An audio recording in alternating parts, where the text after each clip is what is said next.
విశాఖ జిల్లాకు చెందిన మాజీ మంత్రి గంటా శ్రీనివాసరావుకు ఉగాది తర్వాత అన్ని మంచి రోజులేనా అన్న చర్చ సాగుతోంది. ఆ మాటకు వస్తే ఇప్పుడున్నవి మంచి రోజులు కాదా అంటే ఆయనకు ఎప్పుడు కీలక స్థానమే పార్టీల్లో ప్రజల్లో ఉంది. భీమినిపట్నం నుంచి 2024 ఎన్నికల్లో 90,000కు పైగా భారీ మెజార్టీని సాధించిన గంటాకు ఈసారి కూటమి మంత్రివర్గంలో చోటు దక్కలేదు. చూస్తుండగానే 2 ఏళ్లు గడిచిపోతున్నాయి.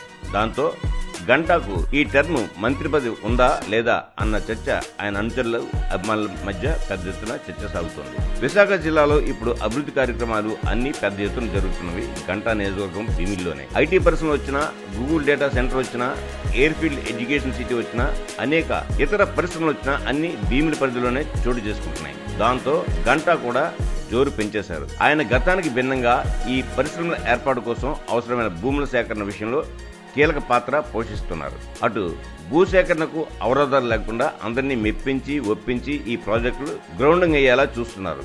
దాంతో చంద్రబాబు దృష్టిలో గంటాకు మంచి మార్కులు పడ్డాయని అంటున్నారు.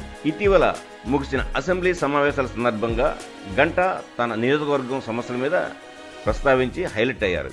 అంతేకాదు ఆయన చిన్నబాబు లోకేష్తో కూడా కలిసిమెలిసి ముందుకు సాగుతున్నారు. ఏపీలో టాప్ 3 భారీ మెజార్టీ ర్యాంకర్లంటూ పల్లా శ్రీనివాస్ గంటాలతో కలిసి లోకేష్ ఫోటోలు దిగడం కూడా గంటా పట్ల హైకమాండ్కి ఉన్న పాజిటివ్ రెస్పాన్స్ అర్థమవుతోంది అని అంటున్నారు. తన నియోజకవర్గంలో కూడా ప్రతిరోజు గంటా పెద్ద ఎత్తున పర్యటిస్తున్నారు.